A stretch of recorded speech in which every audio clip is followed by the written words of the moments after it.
আপনারা দেখছেন the Indian informative channel. শুরু করছি আজকের আবার একটি ভিডিও নিয়ে। আচ্ছা, বিভিন্ন মহল থেকে বা আমাকে অনেকে কমেন্টস করে বলছেন, কেউ জানাচ্ছেন যে আপনি তো কিছুদিন আগে বলেছিলেন যে ভারতীয় বায়ুসেনায় রাশিয়ার থেকে প্লেন মতন প্রক্রিয়া প্রায় শেষ হয়ে গেছে, রাশিয়ার এক্সিকিউশন করা হবে। কিন্তু এ বিষয়ে এখনো পর্যন্ত কোনো রকম খবর না পাওয়া গেলেও রুশ প্রেসিডেন্ট তো ভারত ছেড়ে চলে গেছে, তারপরে এই বিষয়ে আলোকপাত হয়নি। অথচ ভারতীয় বায়ুসেনা 114খানা রাফেল ফাইটার কিনছে, যেটার মূল্য প্রায় $36 বিলিয়ন, অর্থাৎ প্রায় 3.5 লক্ষ কোটি টাকা দিয়ে ভারত রাফেল ফাইটার এয়ারক্রাফট কিনছে। এবং নানা মহল থেকে, বিভিন্ন মহল থেকে প্রশ্ন চিহ্ন উঠে গেছে যে এত টাকা দিয়ে যুদ্ধের প্লেন কেনার সত্ত্বেও ফ্রান্স ভারতকে ঠিক মতন টেকনোলজি ট্রান্সফার করবে না। এবং অনেকেই বলছেন সোর্স কোড নাকি ভারত বা ফ্রান্স নাকি ভারত দেবে না। তো এই দিকটা বিস্তারিত ভাবে আলোচনা পর্যন্ত দেখবেন, তাহলে অবশ্যই লাইক করবেন এবং আমাদের চ্যানেলটিকে সাবস্ক্রাইব করবেন। বিগত বেশ প্রায় সপ্তাহখানেক ধরে এই নিয়ে একটা এই ডিফেন্স লাইনে বিভিন্ন মহলে যে চর্চা শুরু হয়েছে যে কেন ভারতীয় বায়ুসেনা এত টাকা খরচা করে প্রায় 114খানা রাফেল ফাইটার কিনতে চলেছে। যদিও এটা একটি মিডিয়ার মাধ্যমে এটি জানা গেছে, এর সত্যতা কিন্তু এখনো যাচাই করা হয়নি। যদিও এখনো পর্যন্ত শোনা যাচ্ছে যে 114খানা রাফেল প্রায় কনফার্ম হয়ে গেছে। ভারতীয় বায়ুসেনার তরফ থেকে ফার্স্ট চয়েস ছিল রাফেল ফাইটার এয়ারক্রাফট, এবং তার সেটাকেই নেওয়ার করে দিয়েছে। এবং আপনারা জানেন যে ইতিপূর্বেই ভারতীয় নৌবাহিনী 26টা মতন রাফেল ফাইটার এয়ারক্রাফট কিনে ফেলেছে।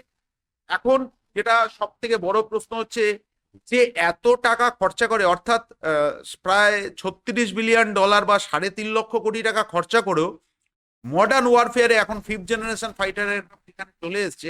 সেখানে 4.5 জেনারেশন ফাইটার এয়ারক্রাফট কেনার জন্য ভারতীয় বায়ুসেনা এতটা উদ্গ্রীব কেন হয়েছে?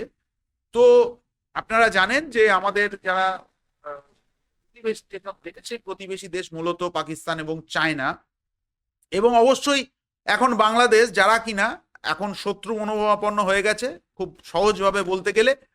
এখন প্রশ্ন হচ্ছে যে পাকিস্তান তো চায়না থেকে যে 35 কেনা হয়ে গেছে তাদের, এখন সেগুলো ডেলিভারি পাওয়ার অপেক্ষায়। এবং সূত্র মতে জানা যাচ্ছে যে পাকিস্তানি বায়ুসেনার পাইলটরা অলরেডি এই 5th জেনারেশন ফাইটার এয়ারক্রাফট, স্বঘোষিত চায়নার 5th জেনারেশন ফাইটার এয়ারক্রাফটের অলরেডি তারা পরীক্ষা নিরীক্ষা চালাচ্ছে এবং তারা টেস্টিং ফ্লাইট সম্পন্ন করছে। কিন্তু মাঝখানে যে কথাটা উঠেছিল যে SU-57, যেটা ভারতীয় বায়ুসেনার প্রথম এবং প্রধান লক্ষ্য, এই কারণেই কারণ আমকা আসতে আরো 10টা বছর সময় লাগবে বলে এখনো পর্যন্ত প্রতিরক্ষা বিশেষজ্ঞ মহল মনে করছে। যদিও এটি আরো বাড়লেও বাড়তে পারে। তো সেক্ষেত্রে আমরা 5th জেনারেশন ফাইটার এয়ারক্রাফট না নিয়ে 4.5 জেনারেশন ফাইটার এয়ারক্রাফট কেন নিচ্ছি? মূলত ভারত সরকারের কিছু স্ট্যান্ড আছে, যে স্ট্যান্ড থেকে তারা সরছে না।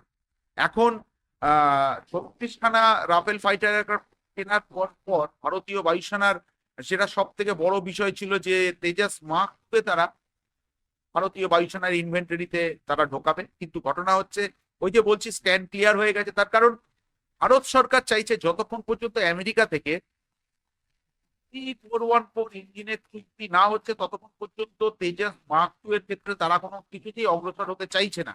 কিন্তু যেটা হচ্ছে খুশির খবর, আপনারা জানেন আমি আগের ভিডিওতে বলেছি যে তেজাস মার্ক 2 আর ইঞ্জিনের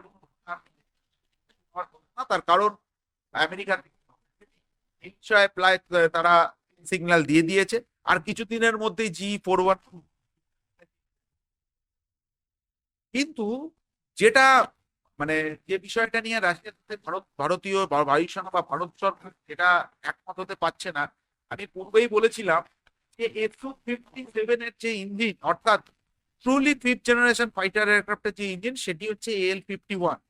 কিন্তু রাশিয়ার প্রেসিডেন্ট ভারত সফরে যখন আসে তখন মূলত রাশিয়ার সব ডেলিগেশন টিম আসে, তার মধ্যে ইউনাইটেড এয়ারক্রাফট কর্পোরেশনের কিছু প্রতিনিধি ছিল। মূলত তারা বলছে যে এই মুহূর্তে AL-51 এর ইঞ্জিনের টেস্টিং এখনো চলছে। ভারত চাইলে তাদের যে প্রজেক্ট 117, আমি অনেক আগে ভিডিওতে বলেছিলাম, সেই ইঞ্জিন দিয়ে আপাতত SU-57 কে আঁকা চৌড়াক। পরবর্তী ক্ষেত্রে AL-51 ইঞ্জিনের যদি যখন যে পরীক্ষা নিরীক্ষার যে পর্যায়ে সেগুলো শেষ হয়ে যাওয়ার সাথে সাথে তারা ভারতকে এই ইঞ্জিন সরবরাহ করবে। এখানেই ভারত সরকারের খানিকটা হলেও তারা এই বিষয়ে তাদের রাশিয়ার যে দাবিকে কার্যত নস্যাৎ করে দিয়েছে, এবং তারা পূর্বেই বলেছে যে একটি ফিফথ জেনারেশন ফাইটার এয়ারক্রাফটের জন্য ফিফথ জেনারেশন ইঞ্জিন কিন্তু তাদের দরকার। তার কারণ এই যে AL-51 যে ইঞ্জিনটা, যেটা কিনা আমি বহুবার বলেছি যে রাশিয়ার যে অ্যাভিয়েশন হিস্ট্রিতে এই ধরনের ইঞ্জিন আজ পর্যন্ত রাশিয়া তৈরি করতে পারেনি। যে লক্ষ্যে তারা মানে দিকে তারা ধাবিত হচ্ছিল, সেই লক্ষ্যে তারা অবশেষে পৌঁছেছে, সেটা হচ্ছে AL-51। এখন অনেক কিছু জানা যাচ্ছে যে AL-51 এর টেস্টিং রাশিয়া সম্পন্ন করে দেওয়ার পরও তারা ভারতকে কিন্তু মানে তুলনামূলকভাবে কম পাওয়ারফুল ইঞ্জিন ভারতকে সরবরাহ করতে চাইছে Su-57 এর জন্য, যেটা ভারত সরকার বা ভারতীয় বায়ুসেনা কিছুতেই মেনে নিতে চাইছে না। তার কারণ হচ্ছে যে Su-57 truly fifth generation fighter aircraft এতদিন ছিল না। তার কারণ অনেক বিষয় Su-57 কিন্তু একটা ফিফথ জেনারেশন ফাইটার এয়ারক্রাফটের যে অ্যাসপেক্ট রয়েছে সেগুলোকে কার্যত ল্যাক করতো, কিন্তু তার মধ্যে সব থেকে বড় বিষয় ছিল ইঞ্জিন। এখন রাশিয়ান কর্তৃপক্ষ ভারতকে যে ইঞ্জিনের অফারটা দিচ্ছে সেটা কিন্তু পুরোপুরি ফিফথ জেনারেশন ফাইটার এয়ারক্রাফটের ইঞ্জিন না, যেটা প্রজেক্ট 117 এর ইঞ্জিন।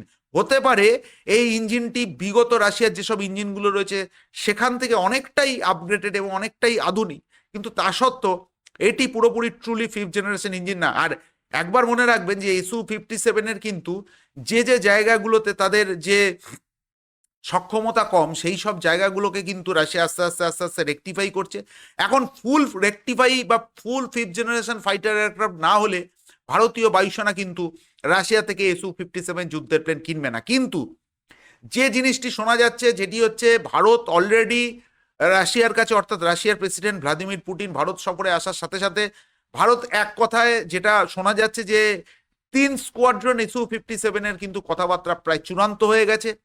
হয়তো রাশিয়া যদি তাদের AL-51 ইঞ্জিনের টেকনোলজি এবং তাদের টেস্টিং ফেস শেষ করে ফেলে এবং ভারতকে যদি পুরোপুরি এই ধরনের ইঞ্জিনের অফার করে Su-57 অফার করে, তবেই ভারত সরকার কিন্তু মোটামুটি তারা অলরেডি রাশিয়ার কাছে অলরেডি জানিয়ে দিয়েছে তারা 3 স্কোয়াড্রন যুদ্ধের প্লেন রাশিয়া থেকে কিনতে চলেছে। যেটা শোনা যাচ্ছিল প্রায় 100 খানা মতন Su-57 কিনবে, তা হয়তো নয়, মোটামুটি 50 থেকে 60 খানা, অর্থাৎ 3 স্কোয়াড্রন মানে 54 বা 60 খানা মতন Su-57 যুদ্ধের প্লেন ভারত রাশিয়া থেকে কিনবে। এখন মজার ব্যাপার হচ্ছে রাশিয়া এই 60 খানা যুদ্ধের প্লেনের জন্য ভারতকে AL-51 যে ইঞ্জিন, যেটা তাদের সর্বোচ্চ আধুনিক ইঞ্জিন, সেই ইঞ্জিনটি অফার করে কিনা সেই বিষয়ে কিন্তু আমাদের নজর থাকবে। তো মোটের উপর যেটা জানা যাচ্ছে যে আস্তে আস্তে আস্তে আস্তে ভারত সরকার বা ভারতীয় বায়ুসেনার অবশেষে ঘুম ভাঙতে শুরু করেছে, কিন্তু অনেক দেরি করে ফেলেছে ভারতীয় বায়ুসেনা। অনেক আগেই রাফেল ফাইটার এয়ারক্রাফট ভারতীয় বায়ুসেনার ইনভেন্টারিতে আরো বেশি মাত্রায় ঢোকার কথা ছিল। তো পরিশেষে বলি, যা হচ্ছে হয়তো ভালোর জন্যই হচ্ছে। তো আজকের ভিডিওটা এখানেই শেষ করছি। ভিডিওটি কেমন লাগলো অবশ্যই কমেন্টস করে জানাবেন। ভিডিওটি শেষ পর্যন্ত দেখার জন্য ধন্যবাদ। জয় হিন্দ।